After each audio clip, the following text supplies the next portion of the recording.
عنوان اینتروی این ویدیو با توجه به کامنت هایی که دریافت کردم لازم دونستم بهتون بگم من برای تهیه گزارش ها و اطلاعاتم از منابع موافق و مخالف هر دو استفاده میکنم و سعی کردم ویدیو هم جبهه خاصی نداشته باشه، اما نظر شما هم محترمه. من طنازم و میبرمتون یه جاهایی که احتمالاً هیچ وقت ندیدید. اگه از این ویدیوها خوشتون میاد کانال رو سابسکرایب کنید که گمم نکنید. یکی از شخصیت هایی که تصویرش در قسمت چهره های ماندگار زندان وجود داره آقای اسدالله لاجوردی هستش. احتمالاً اسمش به گوشتون خورده. ایشون به علت نقش داشتن در ترور حسن علی منصور نخست وزیر ایران و فعالیت‌های ضد حکومت پهلوی چند بار به زندان افتادن، اما در نهایت در تاریخ 27 مرداد 56 با توبه از زندان آزاد شدند.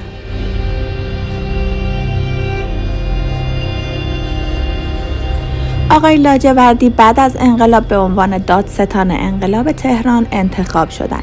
از اونجایی که ایشون در زندان با گروه مجاهدین خلق به اختلاف خورده بود و کارشون به درگیری کشیده بود، بعد از به قدرت رسیدن بسیاری از همسلولیای خودشو به زندان انداخت و محاکمه کرد.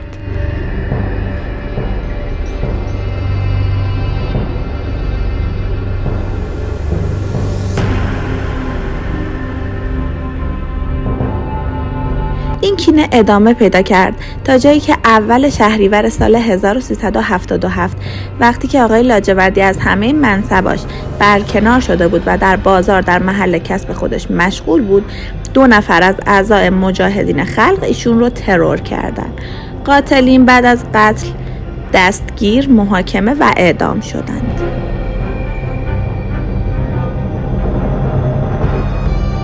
احمد احمدی مشهور به پزشک احمدی در نوجوانی به کار داروفروشی مشغول بود. بعد از اون مدتی در بیمارستان سپه به کار پرستاری پرداخت. سپس داروخونه‌ای تأسیس کرد و به واسطه داروفروشی تجربه‌ای کسب کرده بود و بیماران هم درمان می‌کرد. آقای احمدی به واسطه روابطی که داشت مدتی بعد به عنوان پزشک در زندان قصر شروع به کار کرد. گفته میشه تخصص ایشون تزریق آمپول هوا و آمپول آب گرمه که بسیار دردناکه و باعث مرگ بیمار میشد.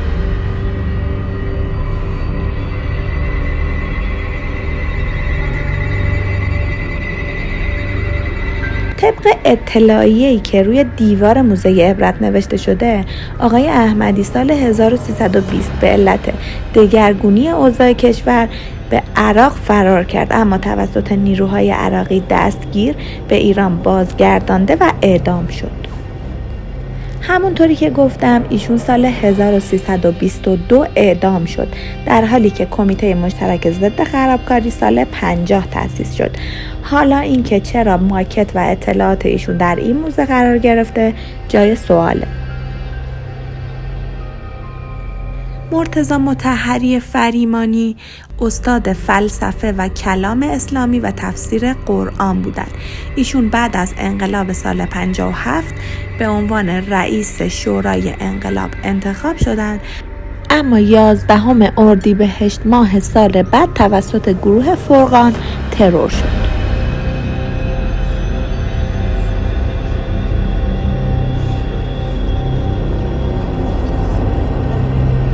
حسن حسین زاده موحد از نوجوانی فعالیت و اعتراضات ضد حکومتی خودش رو شروع کرد، چندین بار دستگیر و در نهایت سال 57 از زندان آزاد شد.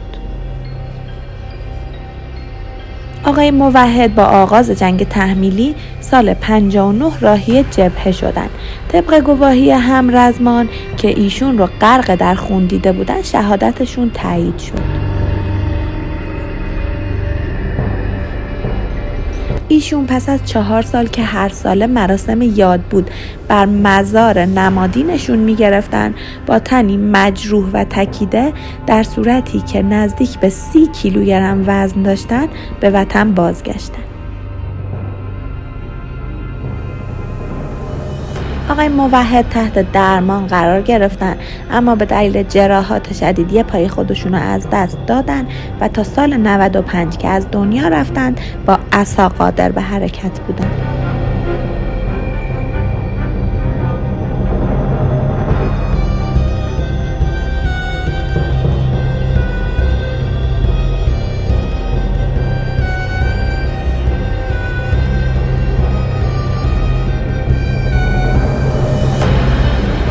آقای پرویز ثابتی از سال 52 تا 57 در رأس اداره سوم ساواک بود. اداره سوم ساواک مهمترین و مقتدرترین اداره کل ساواک بود.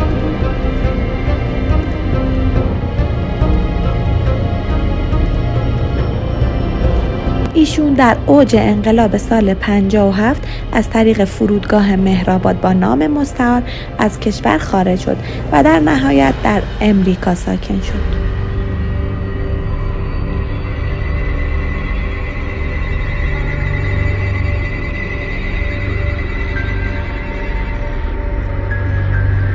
اولین حضور علنی آقای ثابتی بعد از انقلاب سال 1401 در لس آنجلس به حمایت از خیزش ایران بود.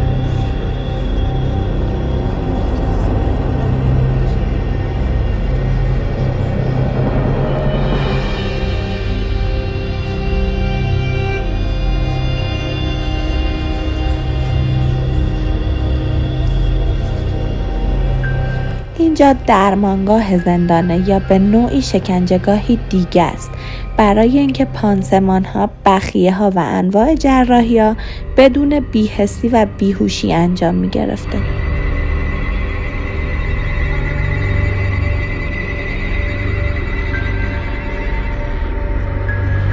اما بشنویم از سرنوشت چند تا از زندانیان ساواک. عطاالله اشرفی اصفهانی در مهر ماه سال 61 هنگام اقامه نماز جمعه در مسجد جامع کرمانشاه توسط گروه مجاهدین خلق ترور شد. محمد علی رجایی و محمد جواد باهنر در شهریور ماه سال 60 به واسطه بمبگذاری گروه مجاهدین خلق در دفتر نخست وزیری ترور شدند. مهدی عراقی شهریور ماه سال 58 توسط گروه فرقان ترور شد. محمد بهشتی هم در تیر ماه سال 60 به واسطه بمبگذاری مجاهدین خلق در دفتر حزب جمهوری اسلامی کشته شد.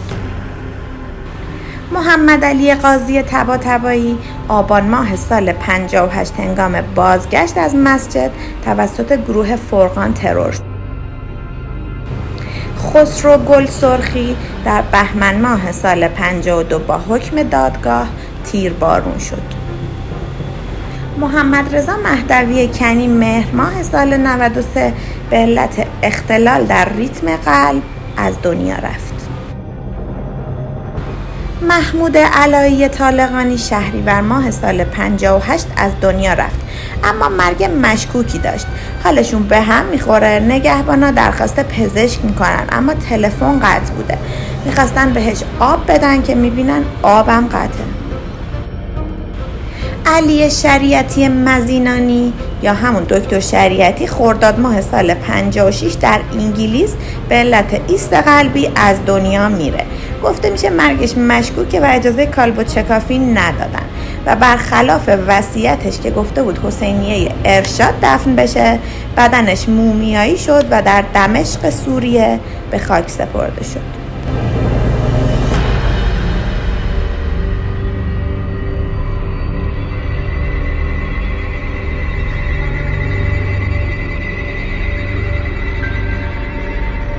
این قسمت حمام زندان هستش که متاسفانه صداهای شکنجه و صداهای وحشتناکی پخش میشه اینجا که یه جورایی بازدید از این قسمت رو یکم دردناکتر از سایر قسمت ها میکنه.